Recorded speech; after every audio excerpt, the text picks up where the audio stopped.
Hmm? Ah! Why did Locke say these were his people? I thought they were yours. When I left the island, John stepped in. He's the leader now. Who's that man he's talking to? His name is Richard Alpert. He's a kind of advisor. And he has had that job for a very, very long time.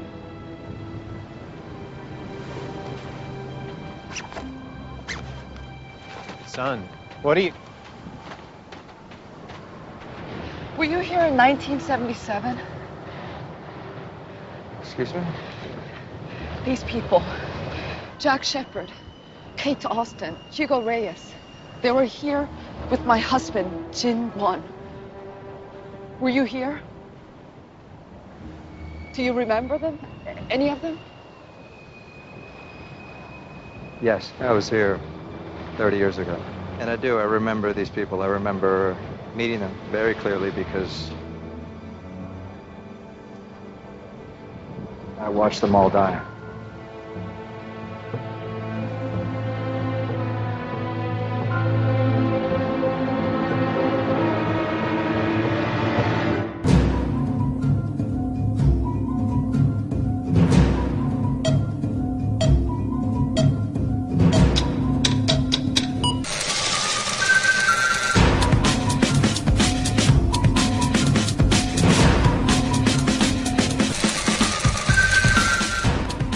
Welcome to another episode of the Revisited Podcast. I'm Ben. And I'm Kristin. This week on Lost, we are covering Season 5, Episode 15, Follow the Leader. I thought we were going to be another ridiculous. This week on Lost, we are covering Lost, Season 5 of Lost, Episode 15 of Lost. Well, stop telling me to, name the episode or the show all the time. You're right. I mean, people, if they don't already know at this point that Lost is the show that we're covering, it's more their fault, not ours. No, it's our guess. fault.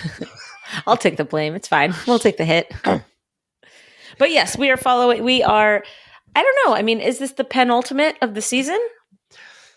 I think it is because the incident is parts 1 and 2. I mean, they aired as 2 separate episodes, but I don't remember if they aired the same night or back to back or not. They must have aired the same night.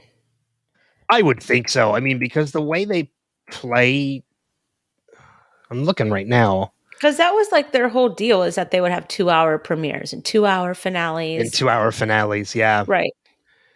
Let's see. The incident part 1 aired. Yeah, they were the same night, May 13th, 2009. Part 1 and part 2 aired back to back, and this was May 6th, and Follow the Leader was May 6th. So yeah, this is technically the penultimate episode of the season. Okay. That's exciting. It is exciting, especially considering I think it definitely felt like a penultimate. Yes. I love this episode. I do too. And then I started looking into, all I'm going to say is like, I did a deep dive on, I went to the Lostopedia page and just looked up the Man in Black. Oh, I want to hear about that. First of all, stop. I'm gonna save it for next week. No, really? Okay. Okay, hang on. We'll dive into it a little bit before we get too far. We are a spoiler-filled podcast, so if you haven't seen all of Lost, don't listen to us yet. Don't do it. I mean, yeah, you're right. Do it if you don't care about spoilers. Well, because you're right. It's called the Revisited Podcast for a reason. We are revisiting this series because we've already seen it. And we already love it. And damn right. And there are, I got so intrigued rereading everything about the Man in Black. And because and the reason why I didn't want to do any talk about it, I didn't want to dive deep into it this episode, and I was going to save it for next, is because a lot of that shit happens in the incident. Then we'll just save it then. We're going to save it for next episode. Yeah. And I'm pretty sure next one will be a long one since it's 2 hours and it's the incident. We've been building up to this episode for months. And we're going to years if you count all of our breaks. And we're going to have a guest joining us. Hopefully. Yes. We gotta work on the scheduling for it. But hopefully our friend Des is going to be joining us for that too, to talk about it. And yeah, so it's probably going to be a little bit longer of an episode when we're covering it, because we, like you mentioned, we're covering 2 episodes of the show, not just one, and we're going to have an additional person discussing everything. So, but I can't wait. I love this episode, but reading all of that stuff, I was like, oh, I want to dive into the incident right now, but I know we can't. Mm-hmm. Yeah. Well, where do you want to start? Well, I mean, this is definitely a heavy Richard episode. Yes. Is it heavy, though? I wouldn't call it a Richard episode. I'd call it an Island episode. Maybe even like an Eloise Hawking episode. I don't know. I think that's fair. I mean, the Wikipedia, the wiki has it listed as a Richard Alpert episode, and Richard is the tie that ties everything together, but he's not the heavy focal point of the episode. The definite focal points of the episode are, as you mentioned, Eloise Hawkins, and I'd say John Locke, using Locke in quotations. Well, I mean, maybe, honestly, this felt finally like an ensemble episode for the first time in a really long time. Like, we get Saeed again. We get all of our characters kind of working together and working off in little pockets. You know, we have Jin and Sun in the same episode. I mean, they're not together, but they're at least there. I think the only person that we really don't have that, you know, we miss, obviously I miss, is Desmond. But I think the rest of the main cast is all in it. Do we even get Desmond again before this season is over? No. I was going to say, I don't think we do. We don't get him again until next season. But I think we get him again before the finale, because like we don't see Daniel again until the finale of the series. Oh, there's a lot more Desmond to come. Right. But I'm just saying, like, I'm just thinking about like characters that are totally done, and because we see everybody in the finale. Like, yes. That is like, it's a reunion show. Well, there's a number of characters. I think there's at least one character I can think of that has died already on the show, but actually comes back as a relative regular for the 6th season. Charlie? And that's Charlie. Yeah. I'm pretty sure Dominic Monaghan returns as a regular. Well, he's done filming Lord of the Rings now, so he can come back. I don't know. Lord of the Rings? I was going to say, I don't think Lord of the Rings. I could be totally wrong.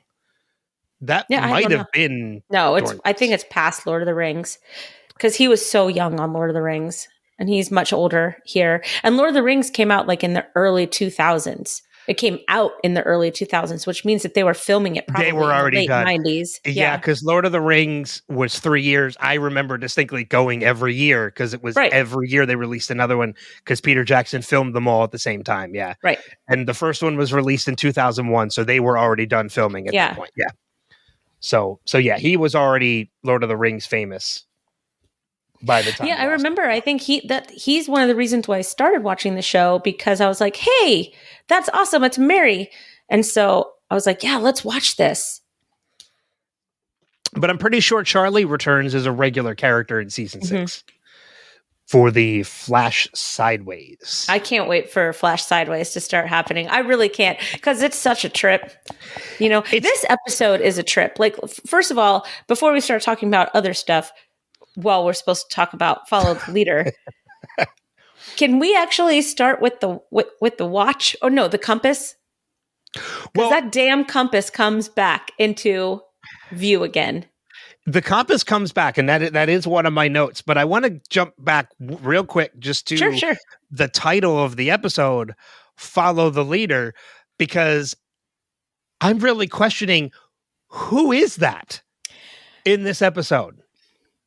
Well, we have on one side, we have Richard, Ben, and quote unquote Locke. Mm-hmm. And on the other side, we have Richard, Eloise, And Jack. okay, Jack. But that's in like the others faction. And then you go over to the Dharma Initiative and you see that Radzinski has decided he's the leader now. Yeah, the unhinged Radinsky Right. has kind of stepped up. And, to become the leader. His little right-hand evil side man, Phil. And then Horace, is just like, well, okay, I guess I'm not the leader anymore. It's like, well, not with that attitude, you're not. But even still, like, even in that sense, like we mentioned, Radzinski kind of steps up and takes over for Horace because Horace doesn't have the scrote to do what needs to be done. Mm-hmm. Is he really the leader, though? Because Sawyer still talks them into letting them go. And that's the other thing, is that Sawyer was the leader, at least of security. And I think that a lot of people kind of looked up to him as a leader in the 3 years that they were there. And he is taken down as, the head of security. And, I don't know. But he still tells them what to do and they do it. I know, but he's Sawyer and he has a way with people because he's a con man. True. Although in that moment, we might as well just talk about that whole thing now. Because in that moment, there's really a moment where you're watching this and you're listening to everything happening, and you can kind of see that he's willing to make a sacrifice. Mm-hmm. And the sacrifice this time isn't their freedom or their life. That to him is what's more important now. And it's not for him, it's for Juliet. Yeah. Well, I think he was willing to die down there as he was getting hit and hit and hit. Like, he's like, I'm not going to tell you anything, so you can kill me. That's fine. I don't care. But the minute that Phil struck Juliet, that was different.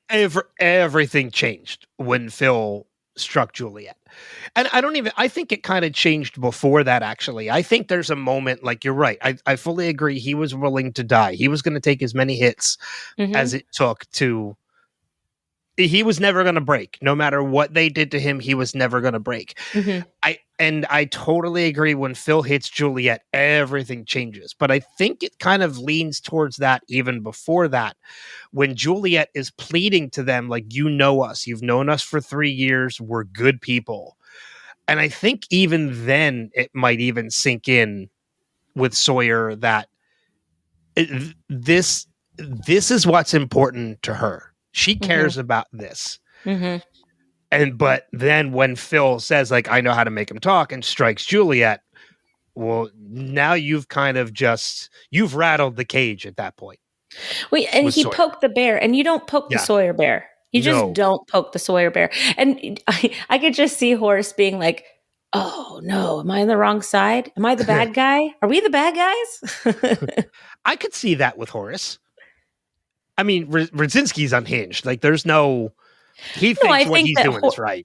I think that Horace in this moment is, like, really caught in the middle here, because while he wants to know what's going on and, what's going on with Sawyer, especially, he also doesn't approve of the methods that Radzinski and Phil are taking in order to get the information. And, I mean, they go too far. They go way too far in trying to get this information. Well, let's also not forget, too, from Horace's standpoint, Horace would not have a child or even a wife if not for Sawyer, Juliet, and Kate. Right. Yeah. So, I mean, I think there's a little bit of an instinct there that Horace is questioning what is happening because these people saved his wife and his child's life. They're also good people, and they've all lived nicely together and friendly together for 3 years. Yeah. And I mean, okay, there's some stuff that's happening, but maybe we should all start talking to each other and listening to each other instead of accusing each other of doing whatever it is. Like Radzinski, though, I mean, we've been setting this character up all season. He's never been stable. He's always been paranoid. He's always been secretive. When Saeed came, he's like, he saw the swan. He saw it. He saw my model. Well, screw you, man. Did he? Well, I mean, and not only that, but we know ultimately what Radzinski's fate is anyway, in that unhinged brain of his ends up on the roof of the hatch. Perfect. Right? It's an eloquent ending. I couldn't think of another tactful way to put that. But like, we know that he is, we're seeing his unhingedness kind of build up to that. When we look at how his ultimate fate, we're kind of like, yeah, that makes sense.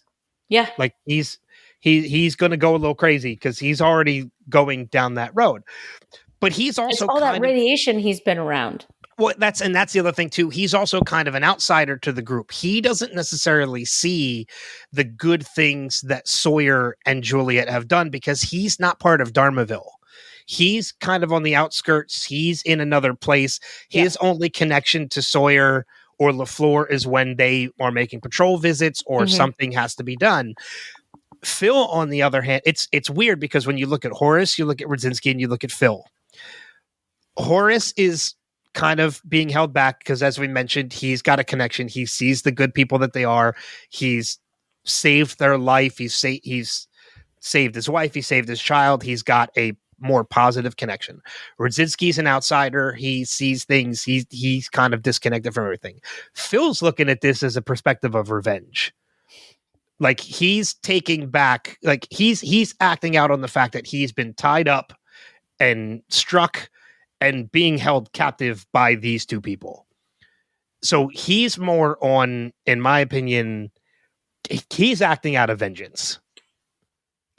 Yeah, but you know what? I mean, there's acting out of vengeance, and then there's striking a woman in 1977. True. Well, they're striking a woman at any point. But I get what you're saying about the time. Yeah, I mean, I'm just saying, like, that was probably the most, not unhinged, because, I mean, you see Radzinski and he's off the rails, but you see Phil and it's like, he's trying to prove to Radzinski that he's on his level, but he doesn't know how to get to Sawyer because he's probably, a wimpy guy. And so he knows that he can hit the woman because he's at least going to be stronger than the woman. He doesn't know who Juliet that is though, but a tied up woman, he can, I mean, who hits a tied up woman? Who does that? Somebody who wants to show power and not power, right? Dominance. Right. Yeah. It's not even dominance though. It's just like, he just did it. I don't know. He's a weird dude, man. He's a weird character. But you're absolutely right. If Juliet was not tied to that chair, Juliet, part of my language, would have fucked him up. Yeah, big time. Yeah. Phil's a weasel. Yeah, he is. He's an absolute weasel. And and that's just the thing. We know it's that showing that dominance because he can't strike Sawyer. Not just because of the fact that he sees that Sawyer won't break. Anything he does to Sawyer will make him feel inferior because it's not going to affect Sawyer. If he even hurts Sawyer, he might not even hurt Sawyer compared to everything Radzinski's just done to him. That's going to feel like a tap on the shoulder. Whereas he has somebody who is ultimately at her weakest point because she is unable to defend herself. This is a show of dominance. And she's not expecting it. I don't know if anybody was expecting it because even though I've already seen this episode, it still kind of took me by surprise watching it again. I mean, when he said, I know how to get him to talk, I knew exactly where it was going because there's nothing that you could do to Sawyer that's ever going to change his thinking, because Sawyer's had everything kind of done to him. He's been tortured by these people over and over, just, 30 years in the future. But when he hauls off and hits the woman that Sawyer loves, that's when you get the rabid animal that is always inside of Sawyer. Well, and even showing further that disconnect that Radzinski has to everybody is that like Phil knows that Juliet is Sawyer's weak point, kryptonite, but yet Radzinski is still calling Kate his girlfriend. That kind of shows the disconnect that Radzinski has to Sawyer and Juliet. Right. That's true. He doesn't know Juliet is his weak point. He thinks Kate is because that's an interesting perspective. Mm-hmm. No, you're right. That's an interesting perspective. Because I thought that he was just doing it to get a rise out of Sawyer and Juliet by, but you're right. I mean, Brzezinski has no idea what's going on with anybody at any point. When Dr. Chang comes in and Brzezinski starts yelling at him, I'm like, what are you doing, man? What? That's Dr. Chang. I'm the captain now. Yeah. Yeah. It's like, look at me. Look at me. I'm the captain now. You're right. I mean, and then when he tells Dr. Chang, like, I'm the one that's in charge now, it's like, who made that decision? Obviously, nobody. Other than you. Yeah, you were the one that ultimately made that decision yourself. Right. You put yourself in charge. And it's like, I know how you're going to die, but I hope it happens sooner. I'd like for it to happen now. Yeah. I would like, I would like your death to come before the hatch. Yes, that'd be nice. We know that's not going to happen. Yeah, I mean, if you kill Brzezinski right now in this episode, then you really can change everything. You don't have to just go back and find the hydrogen bomb. You don't have to go back and do this or do that or whatever. Like, find out, who's the person that we can just take out real quick that isn't a child, and maybe that'll derail everything. Yeah, because we've already seen that trying to take out a child hasn't worked. Right. Well, not to mention, it really doesn't show a good color on Jack. Though this is also true. Or Saeed. Yes.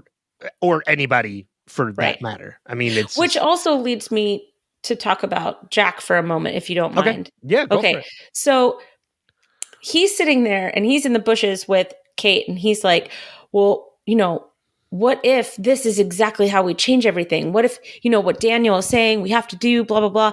And then Kate's looking at him going, but you wouldn't I don't understand Jack's thinking. Like, he doesn't want, now he wants to change things. And this is his purpose for being there. But when Ben had been shot, he didn't want to change anything because he's like, hey, what's already happened has happened. This isn't my purpose to be here. So it's just interesting to me how he chooses what his purpose is on the island, like, at will. Yeah. What do you think about that?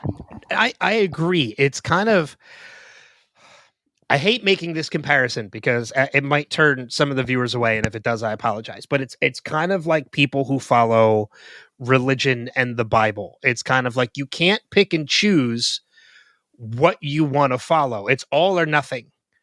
So you can't decide that this is what fate is supposed to be when it's there when you think it's going to help you, but then decide like, oh, we can change things if you feel that's going to help you. Like, no, you can't pick and choose, Jack, whether or not things are set in motion or you can change things. You have to believe it's one or the other. Right. And Kate is of that ilk right now where she's like, well, like, this isn't going to change anything. Right. And Jack's like, well, if we detonate this bomb, everything changes. And I love that there's a further moment when after we see them come out of the tunnel into the temple and Saeed puts it perfectly. He's like, well, either you undo everything or you put us out of our misery. I loved that. He was like, I'm good with either. Yeah. At this point, it's like, okay. But I kind of want to, we'll kind of shift a little bit into this too, because there's a very interesting dynamic in that whole Kate and Jack conversation. We talked a little bit about this last episode as to where their lives would be if everything is undone. Kate is back on the run. Jack is back to being a doctor, just focusing on these two characters and not everybody else. And dealing with the fallout of his dad's death. Exactly. Which could lead him to drinking or what have you. But even not looking past that, because Jack obviously doesn't know that's where it will be. He thinks everything goes back to normal. He goes back to being a well-known surgeon, very capable surgeon, well-respected, part of society. Kate goes back to being on the run. And, when he's like, well, we erased all of the misery that we've had, and Kate says it hasn't been all misery, it's very interesting to look at that from that perspective and where they were in life to where they are now, because Kate's life got arguably better. She's free. She has met people she has connected with where she's otherwise been alone up until this point on the run. Whereas Jack has kind of been downgraded. He's no longer part of society. He has lost people. So to him, things have gone miserable, but where to Kate, they've gotten better. And it's interesting that you bring that up because this is in my notes as well, because that's the whole thing. And I think that that's like the whole kind of metaphor of this show is that we spend so much time trying to fix whatever it is that we've done in the past, to undo it or go back to a time where things used to be easier or better or whatnot, without really saying like, okay, I'm on this journey and I need to grow, and how am I going to grow from this? Right. Mhm. And I think that that's what this whole show is. It's that you can't just light a hydrogen bomb and think that that's going to fix all your problems. You know, I mean, you see Kate, and Kate went back to face the music. I mean, she got on that helicopter knowing that she was going to go back and be rescued and have to face the music about being a fugitive on the run. She knew that, and she grew from it. She agreed to be on the 10-year probation. Was it 10 years? I think so. Probation, Yeah. right? I don't remember exactly. I mean, it was something like that, right? Mhm. You know, she was working on it. She had become a mom. She had really reached to better herself. And Jack gets on this helicopter thingy. Everything's going to be the same. I'm going to go back to my life, and my life was so great before. No, it wasn't. It sucked, man. You lost your wife. Your dad was dead. You were kind of not on a good trajectory. I mean, yeah, you were a surgeon, but that's really all he had. That's it. That's all he had. Well, actually, even that gets taken away from him too Right. when he becomes an alcoholic and he gets addicted to drugs. Because Like, he doesn't loses grow. that. Right, because he doesn't grow. He spends too much of his time trying to figure out, first of all, trying to cover a lie that he started. And secondly, he alienated himself from all of the other survivors because he made all of them lie. They didn't want to lie, and now they're caught in this stupid lie. So everybody has all of this guilt and this yearning to go back to what they had before, whether it's on the island or before the island or whatnot. Kate is the only one really that just kind of rolled with the punches and moved forward with her life, and she made something of herself. And she's saying, even though knowing that is, you know, she still got on the plane to come back to the island to do the right thing. And she understands that it's not going to be the same no matter what if they go back. Like things were bad and they were good. There was misery, but there was also joy. And it's like when you're caught in this misery cycle, you don't pause enough to realize that there's a lot of joy in your misery. You just have to be able to find it. I don't know. I'm getting a little existential here. No, I totally agree. And one of the other things I think is not fun, but interesting to look at too with everything, like taking Jack's perspective. And let's just say he's right. And detonating this hydrogen bomb erases all the misery that they went through and changes their lives back to what it was. Everything's undone. They're back to living their lives. That's great. But if that's the case, it's an incredibly selfish move, not just for the sake of Kate, you know, having improved her life and gotten through it and figured out how to do it, like, and putting her back on the run the way she was. Like, you are sending her backwards by doing this. Right. But if this is something that hasn't been done before, but doing this changes everything, let's take a look at that one thing that you are doing to change it. And that is detonating a hydrogen bomb. There are other people on this island that you are sending to their deaths in order to better your own life. So very selfishly, you're absolutely right. Incredibly selfish move to do this. Especially when he's looking into the eyes of this woman that he has claimed to love for the past 3 years, knowing that he would be sending her back to an arrested state. Yeah, to being a fugitive on the run. No, not on the run. She was caught. Oh, that's right. She was caught. Yeah. Yeah. I mean, she was going to go to jail. Her mom had sold her out. You said that last week too. Yeah. Yeah. I mean, it's ridiculous to me. And you know, how can your purpose be to only better your life? And that's how can Eloise Hawking send you there with the purpose of only bettering Jack Shepherd's life? Well, I mean, even thinking about it from Eloise Hawkins' standpoint too, like she's making a huge sacrifice because she knows what the outcome of this is. Is she? Because if she never sent them back, Daniel would have never died.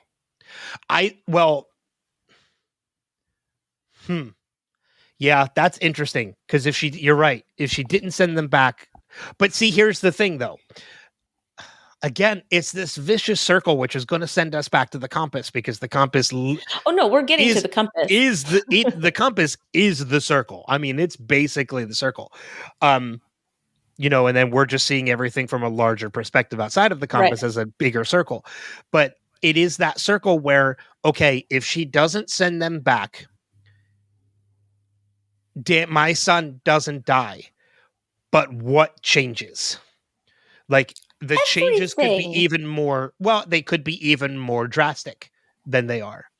So she sends them back because this circle needs to be completed.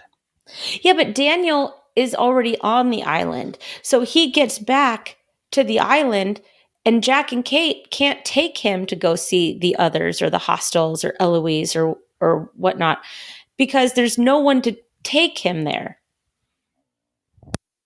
True. Well, that's what I mean. There's no one to take him there. He doesn't get caught up in all the time jumping. He doesn't end up in 1977. He doesn't get shot by Eloise and he doesn't die. No. He still time jumps. He's still on the island. What I'm saying is that they're all there. Sawyer and Juliet and Jin and Miles and Faraday. I think I've said all of them. They're all still there on the island. And everybody that got off the island on the helicopter 3 years later, they're still there and they're just living their lives. I mean, Jin never wanted Sun to come back. Jin wanted Sun to raise their child and give their child the best possible life that they could have. Her coming back to the island means that she's abandoning their child, which is exactly what Jin didn't want to happen. Saeed, so you mean if Eloise didn't send the original Oceanic 6 back to the island? Okay. Back to the island. Yes, that's where I am. Okay. I mean, that does obviously change many things, but let's try and figure out what happens if she doesn't send them back. It kind of breaks the timeline a little bit. Because if she doesn't send them back, then the events won't play out that originally got Daniel to the island to begin with. Ben would never be shot and then go over to the hostels. Even putting Ben aside, if it's sending the Oceanic 6 that gets everybody, hold on, I'm trying to see how this plays out because again, the timeline is wonky at this point. I'm trying to play this out in my head. So if she doesn't send them back, they don't become complicated where all of this stuff they need to get to the hydrogen bomb. So Daniel never goes to that camp. He never gets shot. Daniel survives. But he survives as a scientist in Ann Arbor. He's in Michigan. Which always confused me. Like, you're taking a sub, but you're going to Ann Arbor? How does that work? You know, I'm sure there's planes. I'm sure there's planes involved. They go to space in a Fiero. God, don't bring up that amazing film franchise. I'm sure they go to like Seattle and then take a plane to Ann Arbor, but whatever. That's besides the point. I don't know. I don't know how her not sending them back would have made things different for the worst. It wouldn't. It would make it different for the better. Well, okay. Will it though? Because it would. Because I'm even trying to put a perspective on this from the future, considering the Man in Black, because the Man in Black. Then the Man in Black never takes on a human form. He never takes on a human form in the form of John Locke. And he never has a way to get off the island. Ben never goes back, which makes everybody happy on the island. Which makes everybody happy. Yeah, I don't know. You're right. It's a major. There has to be some kind of logic behind Eloise, and maybe we just haven't seen it yet. Maybe we forgot something. And maybe it's something that hasn't come up yet. It's going to be in the incident Flash or sideways. flash sideways that we're going to get the reveal. So we'll put a pin let in it go because we're going to spend too much time Your trying brain to hurts, figure this doesn't out. it? It's dribbling out in my earphone. Yeah, I see it. It's oozing. Yeah. If you're watching the video on YouTube, it's not really there. It's not happening. Okay, so let's talk about, since we already brought it up, let's talk about the compass. Compass paradox. Because it was so great seeing the crossing of the timeline. Mm-hmm. Yes. Going back to that moment where John Locke is jumping through time. He's shot. Richard comes out of the jungle to remove the bullet, help him, give him the compass and say, like, you have to give this back to me, like, next time you see me. Like, that was completing the circle. The circle that John created. Yes. Yeah. Well, it's a co-creation. He originally gives the compass to Richard in the 50s. Yes. And then it's a co-created circle. It's created by John Locke, but it's also created by the Man in Black, because John Locke is the one that gives Richard the compass in the 50s, but it's the Man in Black that tells Richard to give the compass to John Locke. So to literally to connect the circle. Right. But this fucking compass. Who had the compass first? Like, where did the compass come from? What came first, the chicken or the egg? We don't. That's you know how The Walking Dead did those mini episodes of the Red Machete? Yes. Okay. Can we have mini episodes on the compass? Because I'd really like to know where the compass came from. Well, I mean, the compass has been such a big part of this entire story in such a great underlying way. Like, even to that moment where Richard Alpert visits the young John Locke and he puts all those items on the table and tells him to choose one. Yeah. And John chooses the knife and we're like, well, how is that the wrong one? Like, we know John is an adventurer and everything. Right. And now it's like, oh, well, the compass was the obvious. He should have chosen the compass. He should have chosen the compass. And he's like, you're not ready. And he walks out and he's angry. And you're just like, Richard, just okay? Like Richard. Golly. You know? And I mean, I love how surprised Richard is to see John, like, through the years not age, when really Richard's been there the whole time and he's never aged. Right? It's like, okay, like, how are you surprised by this when you're the same exact way? You've been the same for like 300 years, man. So, like, let's not split hairs here. Look, your eyeliner has not worn off since the 1700s. He had almost no eyeliner, though, this episode. Like, I don't know if they've covered it with makeup or digitized it or something like that, but, like, his face is clear. Because I noticed that. I'm like, ooh, you don't look so mysterious today. I know it's a running joke about the guy liner that Richard wears, but it's like it's still fun. Poor Nestor Carbonell. He's such a great actor too. Like, I love him on the show. He's one of my favorite characters on the show, and I wish that we had more of him. But we're getting more. But like every single time that you get him, you only get him for little snippets. You know what I mean? And he's such a mysterious character. So it's fun. Richard is such an enigma. He shows up. Yeah. He must have loved that role. And getting more and more to that story every time. But they leave it at such an incredible mystery, because you're right. Like, we see him in the 50s. We see him in the 70s. We see him in the present day. We see him back in the 1700s, and he has not changed. Oh, his hair changed. Come on. Well, because I think when we see him, like, he got a haircut, Ben. And a shave. Yeah. And a big shave, because I think he had like a big beard when he was on the Black Rock. Black Rock. I almost said the Black Pearl too. I was correcting that in my head as I was saying it, and then you went right to it. I did. Of course I did. Well, they're both He pirate is Jack ships. Sparrow, okay? So, Yeah. No, wasn't it? It was a slave ship. It wasn't a pirate ship. Slave ship. Yeah, you're right. Yeah. Which we are getting. It's one of those things that, like, I can't wait when we talk about the incident because we get more of the Black Rock next episode. Perfect. Yeah. Perfect. We get more of Richard and the Black Rock next episode. Okay, so Locke needed to be guided to get off the island so that he could die and come back so the Man in Black could have a body. Yes. Okay. Did the same thing happen for Jacob? No. Okay, so I'm going to go a little bit spoiler on this one. But do you know what I'm talking about here? It is. I do.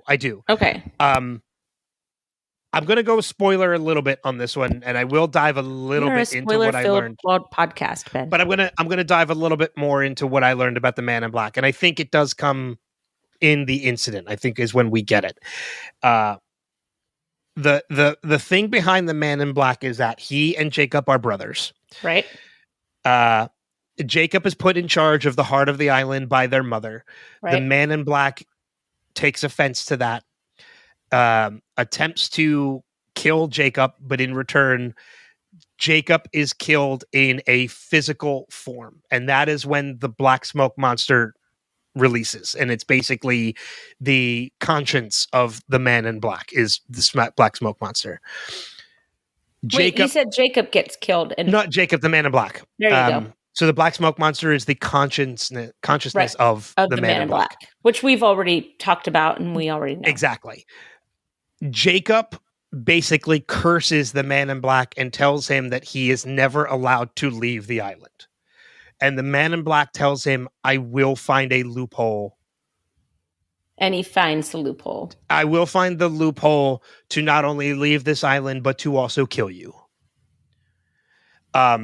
That is a conversation I believe we get either at the beginning of the incident part 1 or the incident part 2. It's one of those episodes. Well, the incident part 1, the opening episode, if the opening of the episode, if I recall correctly, is the chess game. Okay, so then that is the conversation. Yeah. Where they talk about the loophole. Yes. Because So the loophole is basically the Man in Black has to find somebody to embody in order to leave the island. That is what he is doing. But before he can leave the island, Jacob must die. Okay, that's fine. But why didn't he use any number of bodies that have dropped since the start of this? And that's my question about that too, because it even says in the wiki, and this is kind of an answer to a question we've long had, is who was embodying Christian Shepherd? It was the Man in Black. But he was doing good things. Was he, though? I don't know.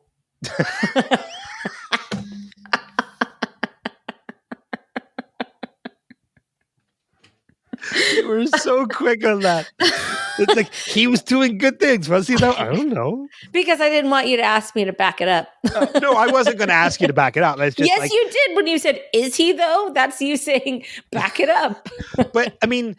If we were, we're not going to do it now, but if we were to go back and look at everything Christian Shepherd has done and the influence he has had, were they all good things? That's something we're going to have to go back and look at some point because I honestly don't remember either. It was also that there were two other things that he was. He was Christian Shepherd. Let's see. I got to look up the page again. He was Christian Shepherd, but one of my favorite things that it says he was, he was Yemi, which is Mr. Echo's brother. Yes. He was Alex, which we knew and predicted when he was talking to Ben in the temple. She was talking to Ben in the temple. That was such a good scene. But it also lists in there that the one thing the Man in Black also was the spider that bit Nikki and Paulo. And I was like, so he did do good things. That has to be made up. It's in the wiki. No. Somebody put that in there and then nobody deleted it. That can't be right. Cannot be right. I don't care if it's right or not. We question whether or not he did good things. And I'm like, yeah, he at least did one good thing. Oh my gosh. He took out. Well, Nikki and Paulo. He was also oh gosh. Maybe that's a season 6 thing. So never mind. Yeah. So yeah, he returns in the form of Echo's brother Yemi. Let's see. He's Christian Shepherd. So but that also answers the question of whether or not Charlie appearing to Hurley was also the Man in Black, or anybody else appearing to anybody off the island was the Man in Black. The definitive answer is no.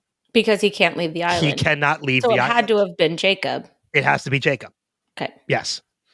So Charlie appearing to Hurley is Jacob. Anybody else appearing to anybody off the island is Jacob. Anybody appearing to anybody on the island is the Man in Black. Okay. So that puts the nail in for that. That answers my question. So I got to go back to the compass. Yeah. So in the 1950s, Locke gives Richard the compass to give to Locke later. Right? Okay. In 2007, John gets the compass from Richard, who got it from Locke as he watched. Yes. Okay. So are we to say that Richard has had the compass in his pocket for over 50 years? I would think so. There's no other time that we have compass here. Like, did anything happen with the compass in the 70s? Because we spend so much time in the 70s. Well, I don't think anything happens in the 70s on the island. I think the only thing that happens with the compass in the 70s is when Richard visits young John Locke. But that's off the island. Off the island. That's off the island. And that was in the 70s, you think? Well, if you look at the age of John Locke, I would have to say maybe late 60s, early 70s. Right. Because John Locke at that point was 5 or 6 years old. If not, maybe younger. So it could have been mid 60s. So off island, Richard goes to Locke, who doesn't know what that compass is. True. Yeah, he's not aware of what the compass is. But it's very interesting. Like, even looking at it as you're saying it, it made me think like, okay, this compass is a full circle, but there are still definitely two halves to the circle. Because there is the moment where Locke, in quotations, has Richard give it to John Locke. John Locke then has it jumping through time until he gives it to Richard in the 50s or whatever time period that was. And then again, it's not given again to John wait a minute. Do I have that? Hold on. No, you've got it right. Yeah, because Richard has it the whole time. Yeah. So not half the time, because Richard obviously has this compass for a much longer period of time when you look at linear. Mm-hmm. But as far as the circle goes, Richard has it half the circle. John Locke has it the other half. Yeah, but John Locke doesn't have it very long. When, like I said, if you look at it linear for timeline wise, you're right. He doesn't have it very long at all. So Richard has it most of the time. So John Locke was just an opportunity for the Man in Black. There was nothing special about him. There was nothing that made him the one. It was just a matter of proving to Locke that he was the one in order for him to do the Man in Black's bidding so that he would die off island and eventually be brought back to the island by Eloise Hawking so that he could use the vessel of John Locke as his loophole. So does that mean that Eloise Hawking would be involved with the Man in Black? Or does she just not know any of what is happening? Maybe she's just another puzzle piece. She's just another chess piece in the Man in Black's game. Right. Because all of this is a chess game between Jacob and the Man in Black. That's all it is. And the Man in Black. Oh, yeah. I mean, when you boil down the show, that's all it is. Well, we talked about that last episode, too, in that, like, not everybody is a pawn. There are kings, queens, knights, rooks, everybody. Everybody's a piece. Eloise and Charles Whitmore are just bigger. They're more important pieces. Oh, Hot Whitmore came back this year. Yeah. This week. Hot Whitmore. Yeah, Hot Whitmore. I was waiting for it. On a horse. Hot Whitmore on a horse. Yeah, and it was it was interesting that Jack's face got to meet Charles's boot. You know, I'm going to say he deserved it.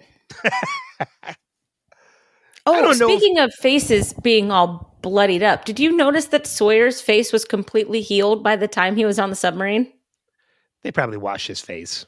Or it's the island's healing properties. That too. Interesting. And I don't know if we need to go back to the compass or not, because it's very convoluted, and I don't know if there's. We've been talking about the compass for like 20 minutes. Have we been talking about it for that long? I think so.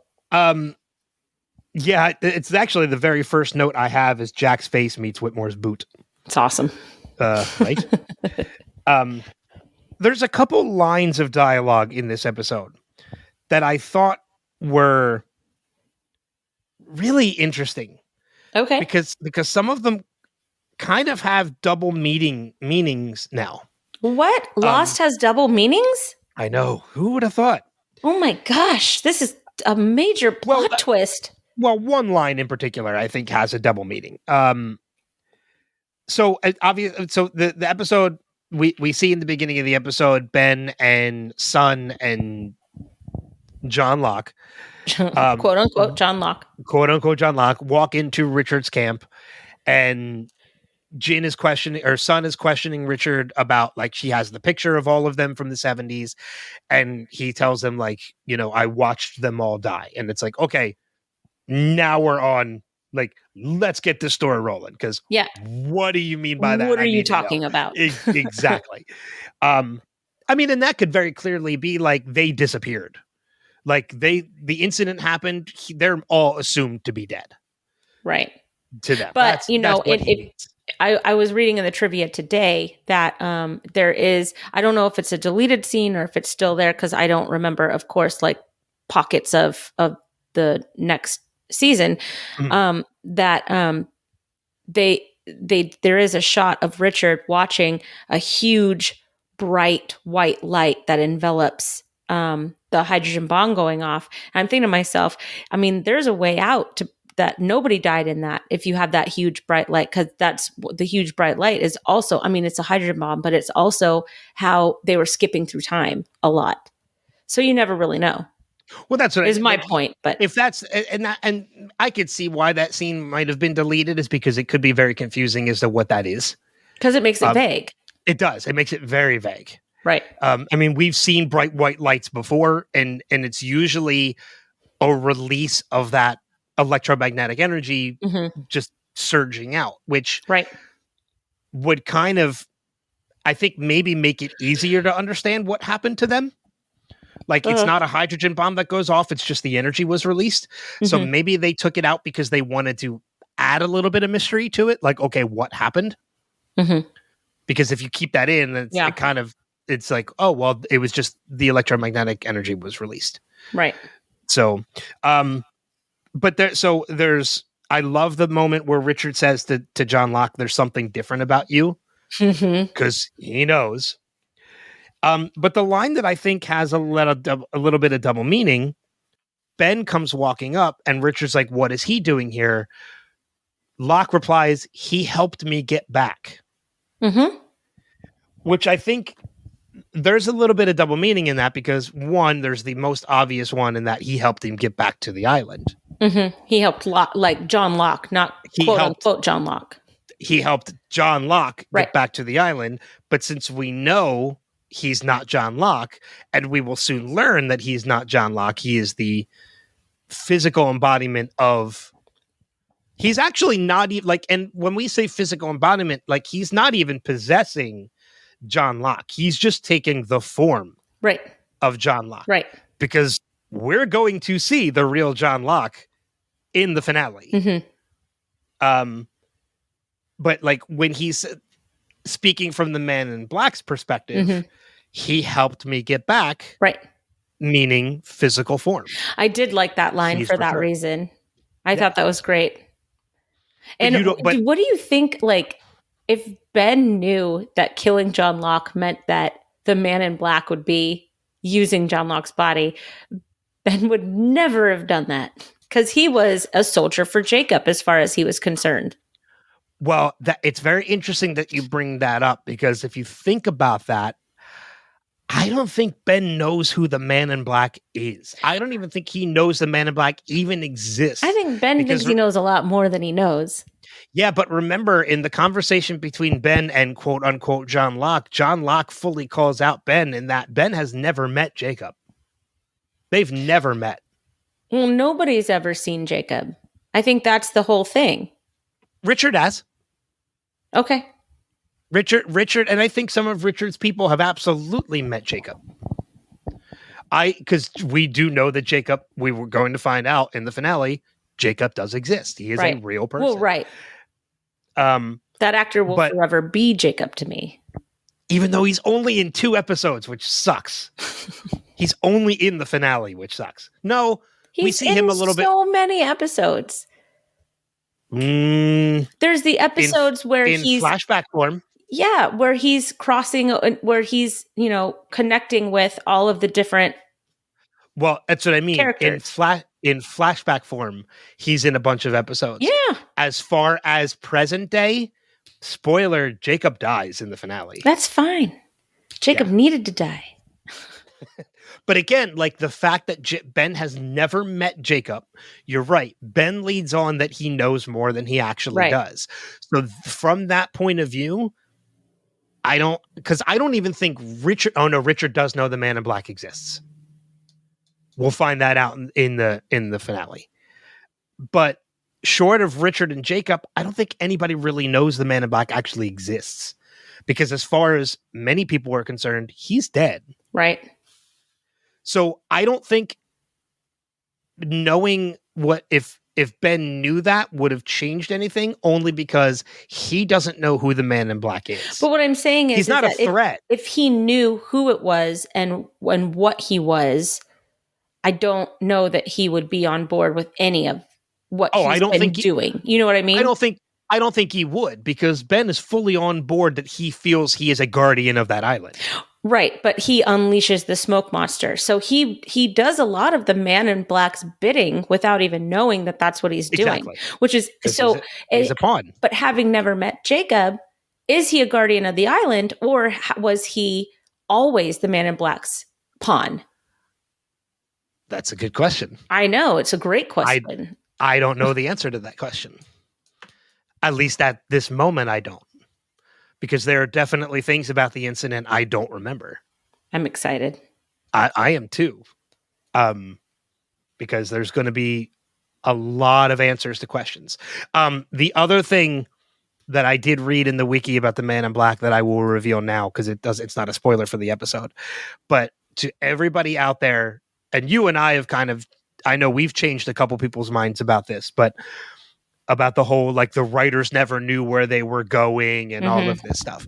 It's in the notes for the Man in Black that the writers knew from the beginning, from season 1, with John Locke and Walt playing backgammon and the whole white and black pieces. Did you say blackgammon? No, backgammon. No, you said blackgammon. I didn't mean it if I did. You messed it up. You're stupid. You're stupid.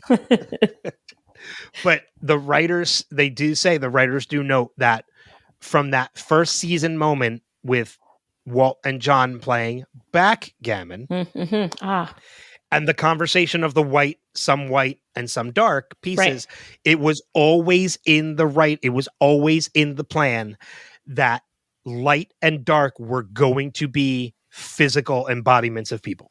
Well, and we talked about that back during that episode when John and Walt were playing that game. We spent some time on the fact that they were playing with black and white pieces, and that they were having this bigger conversation that they didn't even know was layered. Mm-hmm. So, that moment was so much bigger than it was anybody ever knew. Right. At that point. I wish that they would have kept Walt. They could have figured a way. They could have figured it out. I mean, they did end up using him again this season, and it's just like... But they should have brought him back. Yeah. They should have brought him. He would have been such an excellent addition. Because I don't even think Michael's in the finale either. I think Harold Perrineau's done with the series at this point. I think we have seen... Do we see him again? I don't know. We'll see. Because yeah, we'll see. We'll talk about, we'll put a pin in that too. We got a lot of pins and stuff for later. Yeah, we do. Because, yeah, I don't know if we see him. I can't remember if we see him again or not. Let's see. If I look through, where the hell is... Come on. Oh, don't worry about it. When did We'll Lost find end? out later. I don't know. Lost. There we go. 64 episodes. His final episode was... Oh, yeah, he comes back in season 6. Okay. He's in one episode in season 6. Yay! It's not the finale. It's a flash sideways, maybe. It's Everybody Loves Hugo. Yeah, it's a... Yay! Yeah, we will see Michael one more time. So just not in that final scene in the finale. All right, so let's see. Looking at my... I do have something that I want to talk about. Go for it. If you are finished with your current. So Saeed, first of all, I love the fact that Naveen Andrews is back. I miss Saeed when he's gone. I think he's such an integral part of the show that when he's gone for long periods of time, I get a little antsy. So I was happy to see him again.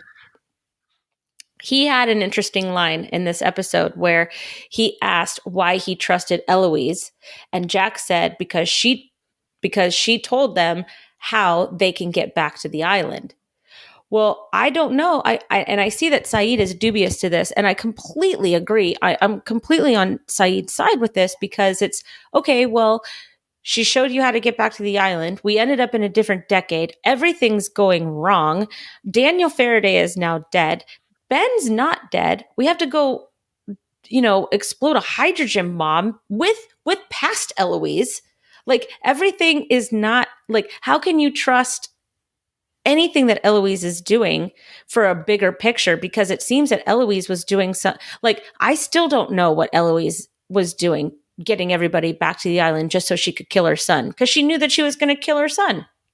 Yeah. But Saeed makes a very good point in being like, why are we trusting this person? Both off island and on the island. And maybe, they should have all taken a step back and followed Kate. Maybe they all should have gotten on the sub together and, go invest in Microsoft and bet on the Cowboys game. And I freaking loved Sawyer's Biff Tannen moment. It was awesome. He's like, yeah, we can bet on the Cowboys in the 78 because then that would give them the money for them to invest in Microsoft later, and then they would really take off. Yeah. And it would all make sense. Like, it wouldn't be too far out of the norm where people are like, Biff Tannen has arrived and taken over the world and stepped on a butterfly. And, they could have invested in the Dharma Initiative and bought the island. That would be an interesting turn of events. There's your reboot. There's our spin-off, an alternate timeline of Lost. Yes, but with an older Josh Holloway and Elizabeth Mitchell, because they have to come back. It's older. They're older, but it takes place in the early 80s. Yes. Yes. Okay. So sorry. Right? Yes, I agree.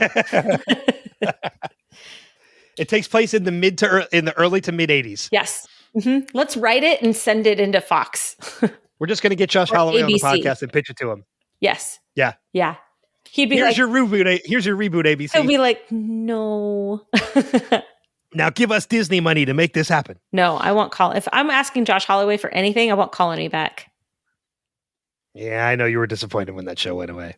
Anyway, back to your point. Anyways, it's not really a point. It's just that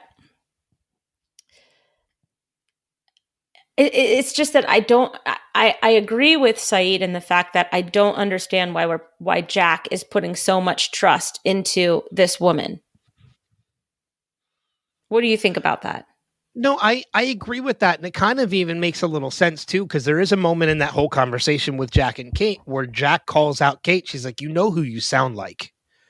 And I mean, the answer to that question is John Locke. Mm-hmm. Like, John Locke, when he first got to that island and got heavily invested in that island, he was so short-sighted and one-tracked in his goal. Like, it didn't matter what needed to happen. He had to make sure, like, that he was so set on what needed to be done. Hmm.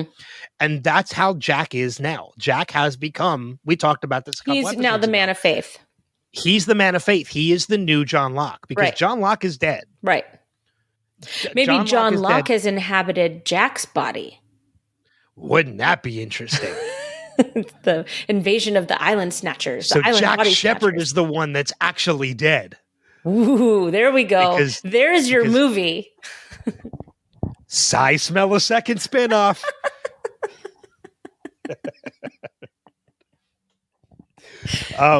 But yeah, Jack has become the new man of faith in this instance, and he is very, just like John Locke was in the early days of the show. Jack is very one-track, short-sighted of his what needs to be done.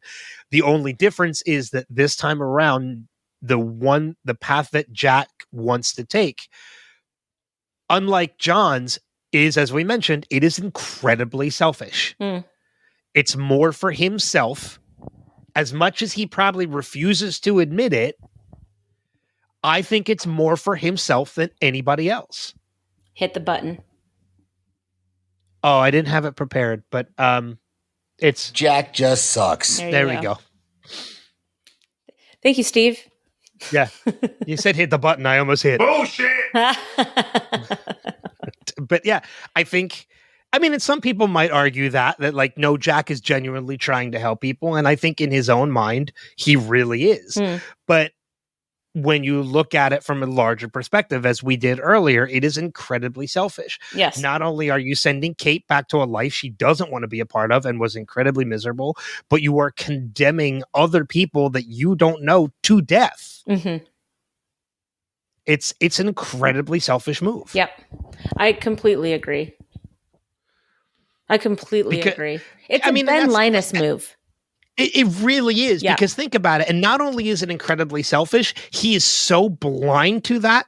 He is literally working with the people it would ultimately end up killing. Right.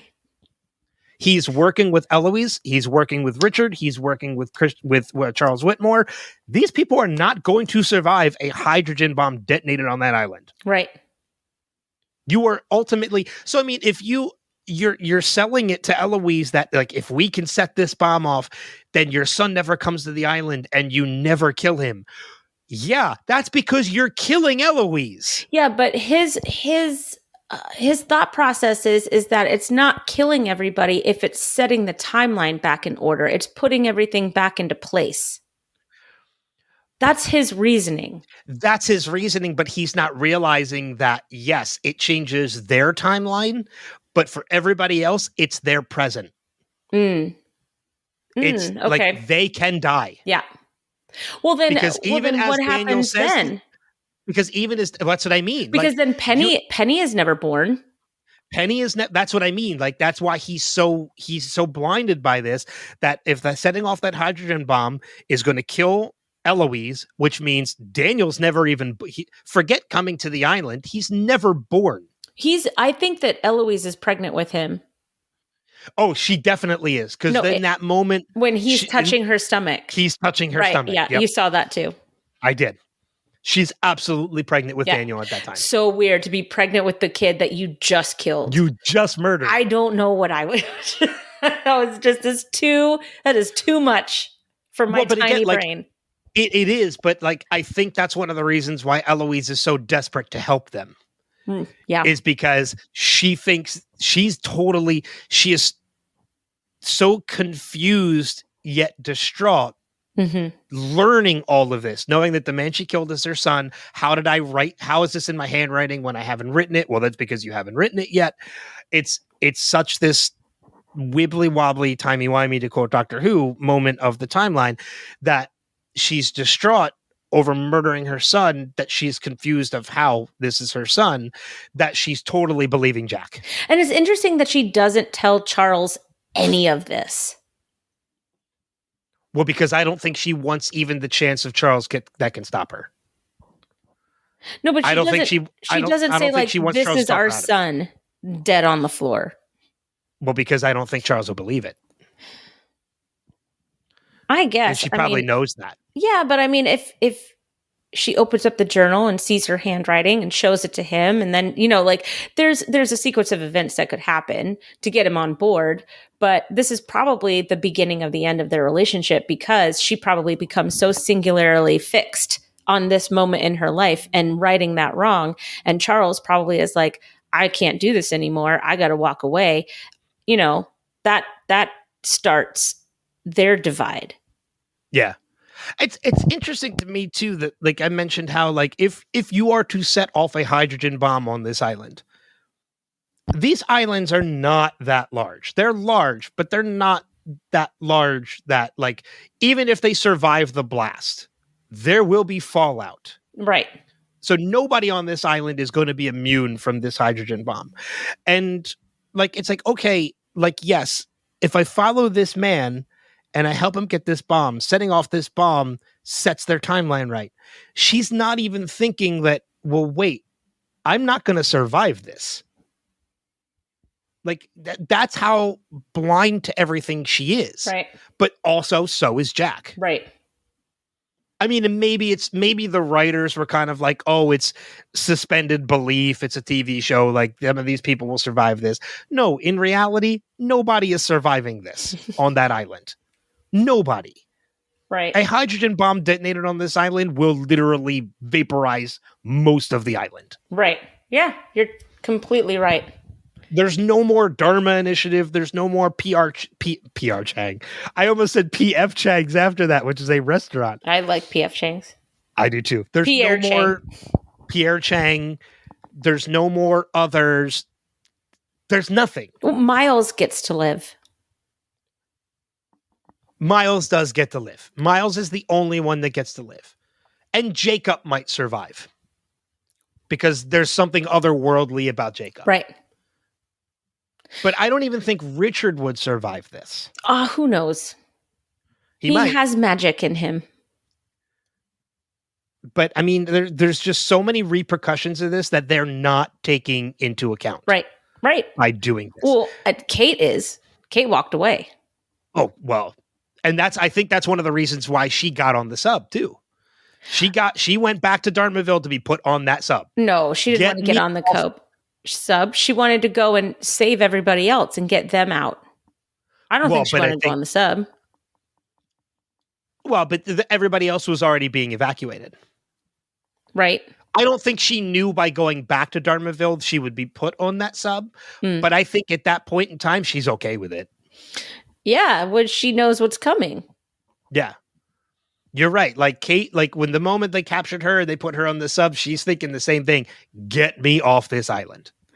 You know what my favorite little, like, tiny moment of the entire episode was, because I'm thinking about the sub, is when Miles saw that his whole life he had thought about his dad was a lie.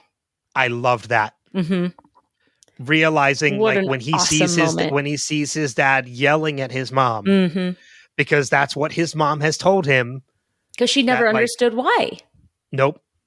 And all his life has just been what his mother told him, and him getting to see it firsthand that he was doing nothing but protecting them by telling them Miles's recommendation. Yep. It's another full circle. That's a crazy one, because, like, Miles is the way that he is because of Miles. Mm-hmm. Yeah, I loved that moment too. I actually have that in my notes. Yeah.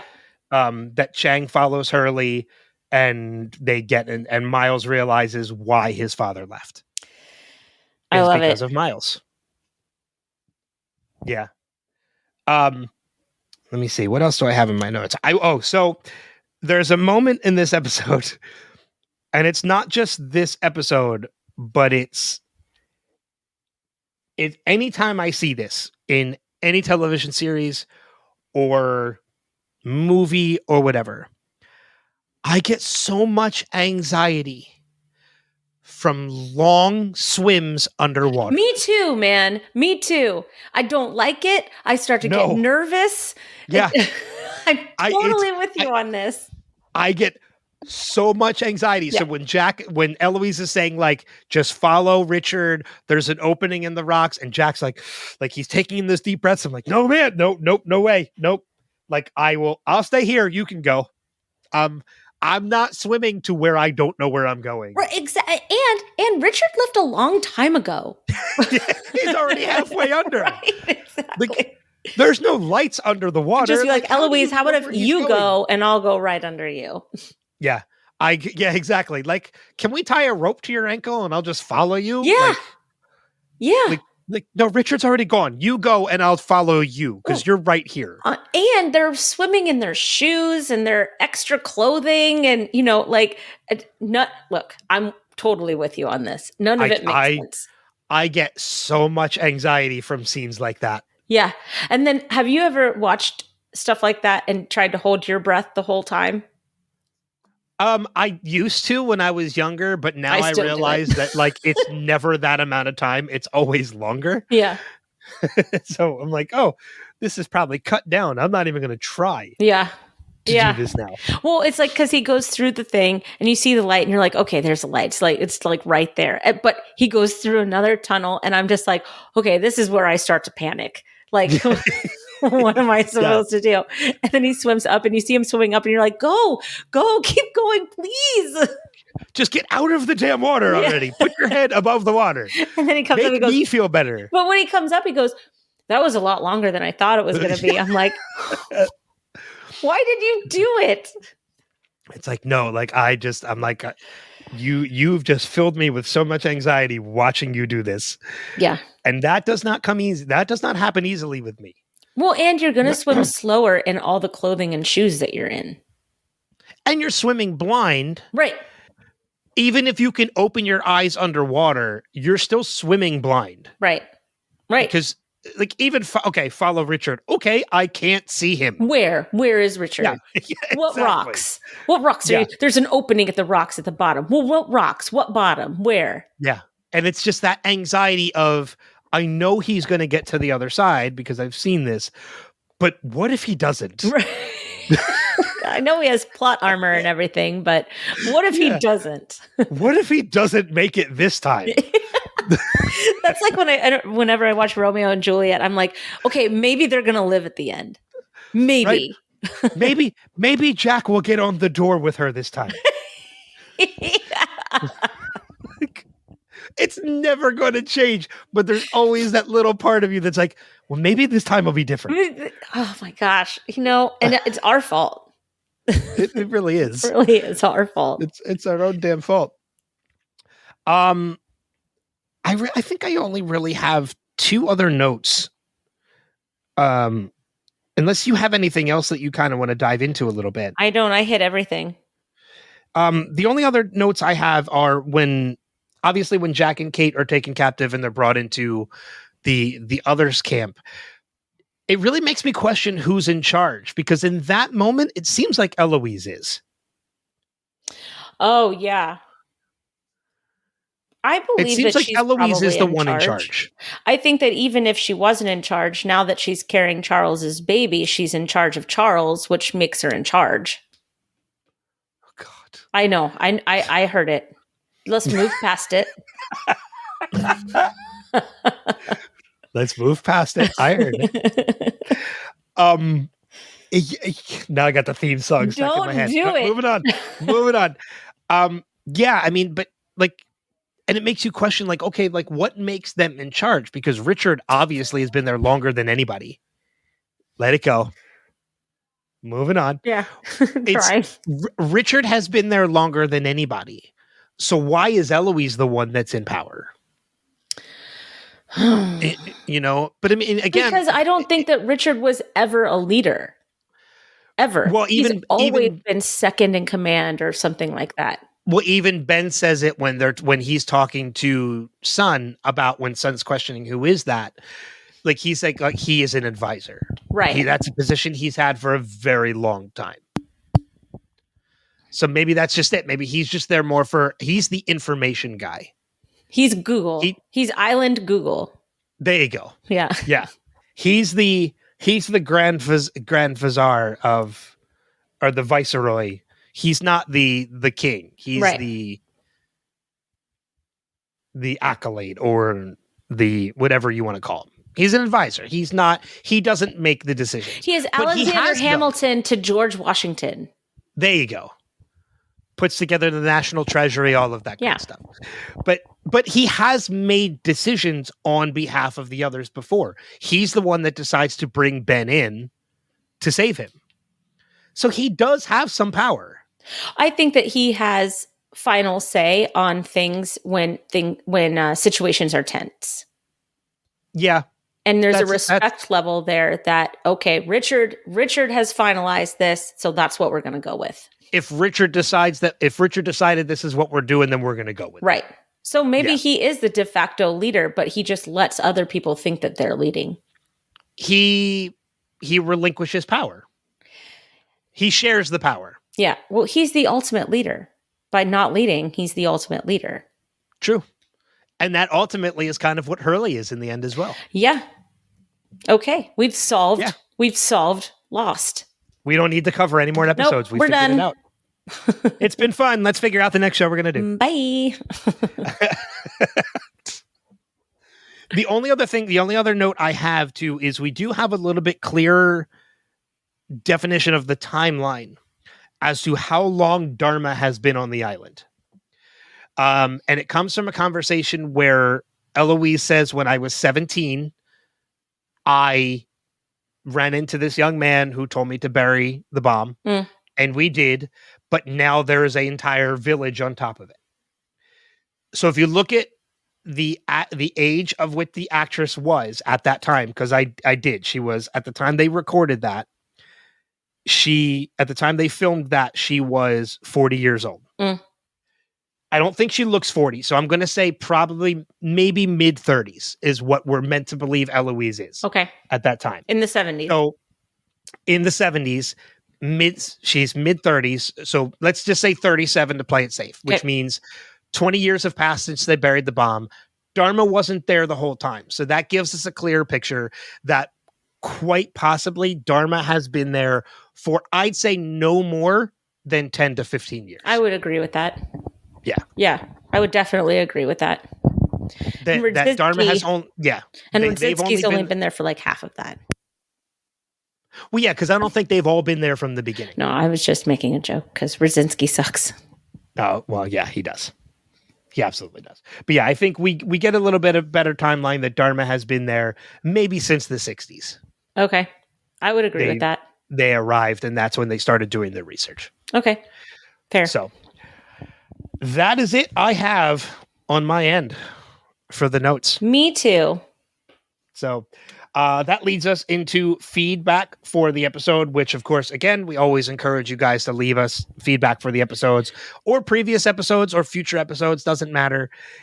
Easiest way to do that, go to revisitedpod.com, check out the website. There you'll find links on where to subscribe, see the video versions of the podcast if you're not already watching, and how to email and leave us voicemails of feedback.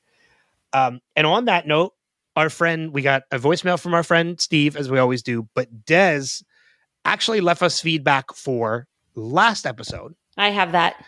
Which you have, so let's start with that. Sure. Okay, so this is an email from Des Combs. He says, "Hey guys, so this week, no corrections, no justifications for Jack's pill-popping, misogynistic treatment of Kate or throwing on a shirt right out of the shower. First off, I really enjoyed the last podcast. Kind of sneaky, though. I can never find the video on YouTube until a couple days after I've already listened to it. This episode, I spent as much time trying to read the tattoo on Kristen's left arm as we used to spend trying to figure out what the hell Jack's gobbledygook ink was supposed to mean. Des, it's an elephant. And I will say too, real quick, the reason for that being why he always tends to find the videos afterwards is because the podcast audio drops on Monday. Video versions don't drop until Wednesday. Got it. All right. So it takes because it takes a little longer to edit those. Plus, I like to give the audio time to kind of get some hits before we put the video version up. Okay. Anyway. There is one small thing I kind of disagree with. I do think Here we Roger go. Workman-Linus did change after Ben's shooting. Yes, he was a crappy father before and after, but there was change. I could be wrong, but I don't remember him being physically abusive before. He was uncaring and dismissive. He unfairly blamed Ben for the loss of his wife and their current situation. After the shooting, he did seem to show concern. When Ben went missing, he was extremely upset. He did care. It's been established when Ben returned to Dharmaville, he was different. I have a feeling Roger did try to do better, but over time he couldn't deal with new Ben. I'm not justifying anything Roger did, but even right before the purge, he tried to make some kind of amends. Yes, horribly crappy father, but I think there was some change. That's fair. I can see that side of the argument. Yeah. Was he really any worse a parent than Eloise Hawking? She meets Daniel as a young woman. Years later, she kills him. Then, when he's a child, she takes music away from him to concentrate on science. She does everything that she can to keep him from any kind of relationship. Then encourages him to go back to the island, knowing that she's going to kill him. Sidebar: the scene between Daniel and little Charlotte was about the creepiest thing I've seen, right up there with the sucker scene from Walking Dead. Dude, I totally agree. That whole scene with Daniel and Charlotte is just, it's cringy. What's the sucker scene from The Walking Dead? Oh, I can't remember. I don't remember that. But no, I think we talked a little bit about that last week too, that it's just a really weird scene because as you mentioned last episode, how much Daniel cries. Oh my gosh, it should have been called Daniel Cries. Seeing, like, you're absolutely right. This little girl having this grown man crying in front of her who she's never met before. I'm not supposed to have chocolate before dinner. Well, you're not supposed to be talking to the creepy old guy on the swings either, little girl. Yeah. You just saved this creepy old man from giving you a chocolate by admitting you had it already. like you need to Do get you off have a the van island. I could get into? Why aren't you dressed like a clown? That made it creepy. I don't even want to talk about that. But yeah, no, you're absolutely right, Des. That was incredibly cringeworthy. Thank you for your email too. And thank you for saying you enjoyed last week's podcast. Usually you've got more to say. So I like it that we're getting there. Well, and it'll be interesting because as we mentioned, Des, hopefully schedule permitting, is going to be joining us for the next episode where we talk about the incidents part 1 and 2. It should totally be it's going to be a good time. I hope it. It's going to be a great time. Yeah. It's going to be. Des has been on before, and I wasn't on. Didn't you two do one without me at one point? No. Okay. No. All right. Oh yeah. So this will be fun. It'll be fun next week. But that leads us to the voicemail that we got from our friend Steve Brown. Yay, Steve. Let's play that. And it's going to be more live Steving, which we always love. But here we go. Okay. Starting episode 15. What is this? Follow the leader? Great. Is this still the previously on? Because this conversation between Kate and Jack, we didn't see in the previous episode about Jack. Maybe this is why I'm supposed to be here. The others have horses? Yeah, he dead. Like, they just need to close his eyes. Oh, this is the Richard Alpert story? Or is this the John Locke story? Oh, Richard can tell that there's something different about John. I love the side-eye look from Son as Ben says, oh, he's been here a very, very long time. Oh, the Dharma Initiative is built on the grounds where they buried the bomb. Whoa. I don't remember how all this actually specifically plays out, so we'll find out over the next 3 episodes. But, isn't it like a Back to the Future thing that they end up actually causing the thing that makes the future happen? Oh, you bastard, Phil. You hit Elizabeth Mitchell. You hit Juliet. Hurley just cracks. All right, dude, yeah, we're from the future. Love it. Thank you, Eloise. Thank you for finally closing Daniel Faraday's eyes. Oh, so John just said, I am the leader now. So that's the whole plan, right? Was the Man in Black had to find somebody he could jump into who was a leader of the others. Oh, and now we're seeing what led up to Richard and John's interaction during the flashes. Saeed! Out of nowhere, saves the day. Okay, Kristin, I hear it now. How I start so many with oh or ah. Crazy. I love it. Sawyer's already planning out his Biff Tannen. We're going to buy Microsoft. We're going to bet the Cowboys in the 78 Super Bowl. Hey, I know Sawyer just said good riddance to the island, but I know he doesn't end up. I don't know how they get off the sub. So Jack just emerges, and this is the first time we've actually been in the temple, right? And we heard talk about the temple and stuff, but this is the first time we're actually in it, right? Oh, it's so amazing. This Juliet Sawyer, the real world, we're going to get it, but it's doomed. Oh, according to Ben, the pilgrimage to Jacob makes Richard uncomfortable. So now we get the true mission of the Man in Black, to kill Jacob. And now next week won't come fast enough.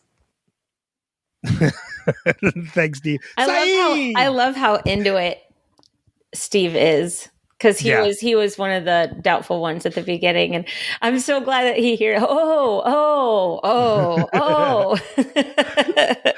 We didn't get an opportunity for him to do a mic drop this week either, because they never say follow the leader at any point in the show. Following the leader. He does bring up a couple good points. First off, we never mentioned that the whole objective is for Locke to kill Jacob. We kind of mentioned it in passing, but we never directly addressed that Ben finally realizes that John Locke, in quotations, is going to kill. That's why they're going to kill Jacob. But Steve did bring up a good point, and it's something I never really realized. I hope it's what I was about to say. So the Man in Black has been able to take the form of other people over this time. We mentioned Christian Shepherd, we mentioned Yemi, but why is the form of John Locke so much more important than anybody else? And it's because whoever he takes the form of needs to have followers. He needs an influence, because Christian Shepherd can't just walk in there and kill Jacob. Right. Yemi can't just walk in there and kill Jacob.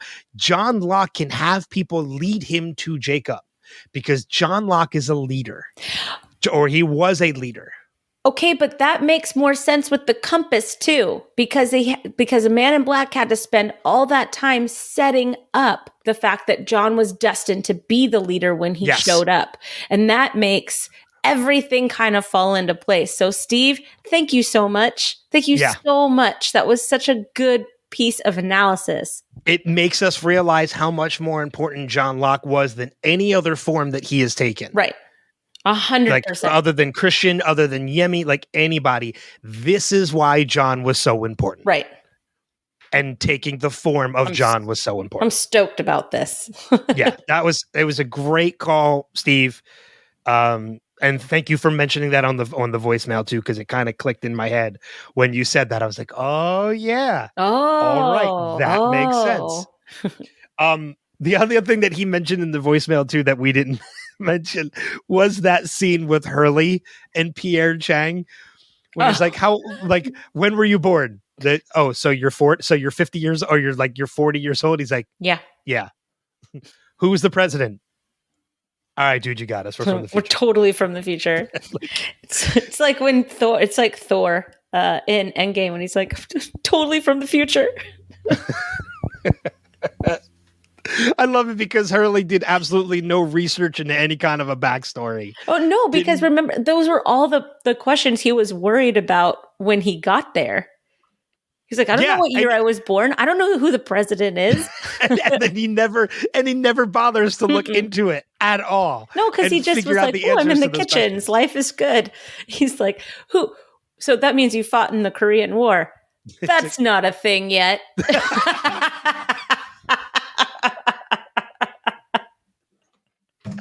I forgot about that too. So that meant you fought in the Korean War.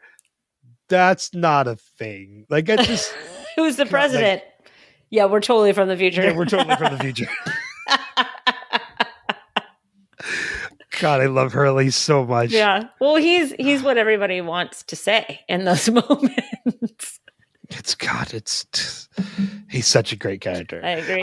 But thank you, Des. Thank you, Steve, for the feedback, obviously. And again, we encourage you to leave it. Revisitedpod.com is the easiest way to do that. Recommendations for the week before we get out of here. I think it's my week. Yes. This week, and I kind of showed you a little bit about mine before we started recording. My recommendation for this week is a show on Freevee, which is part of Amazon, but you don't need Amazon Prime in order to watch. It's totally free to watch. It's kind of like Pluto TV or any of those. There is a series that debuted a couple weeks back on Freevee that actually just wrapped up the first season. So you'll be able to knock out all 8 episodes, and they're only a half hour. So it'll only take you like 4 hours to watch it. It's a show called Jury Duty. That it's kind of like I had a friend relate it kind of like to the Joe Schmo show that was on Fox years ago. I remember Joe Schmo. The premise of the show is that there is a jury of 12 people, and they're deliberating on a case. The only thing is, everybody in the jury, the judge, the lawyers, the clients, everybody is an actor except for one person in the jury who is an actual person who thinks all of this is real. This case is real. The people that are being deliberated against are real. Like the judge is real. It is so well done.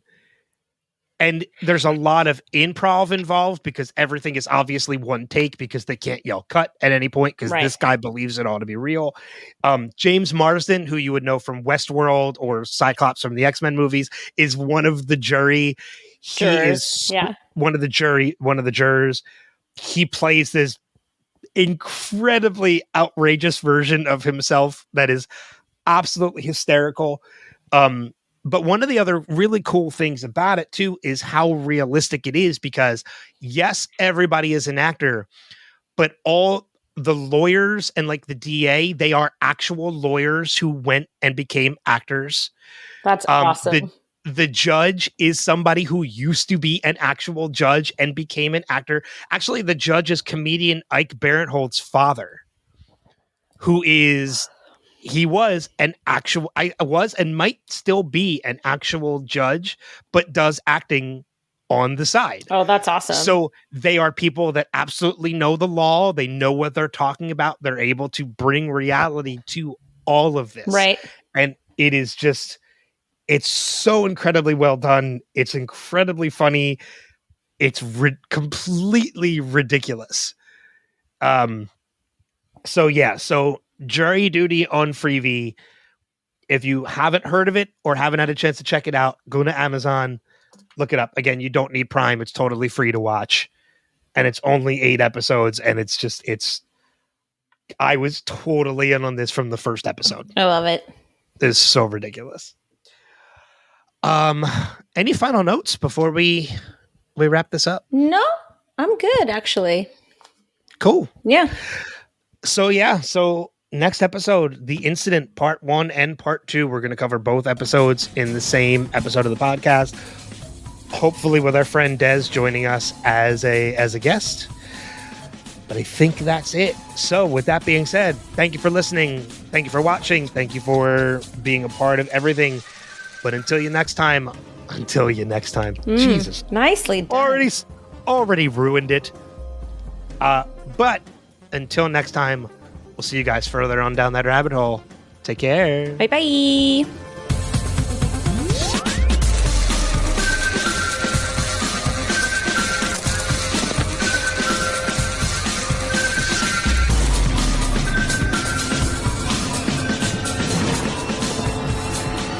We have to go back, Kate. We have to go back!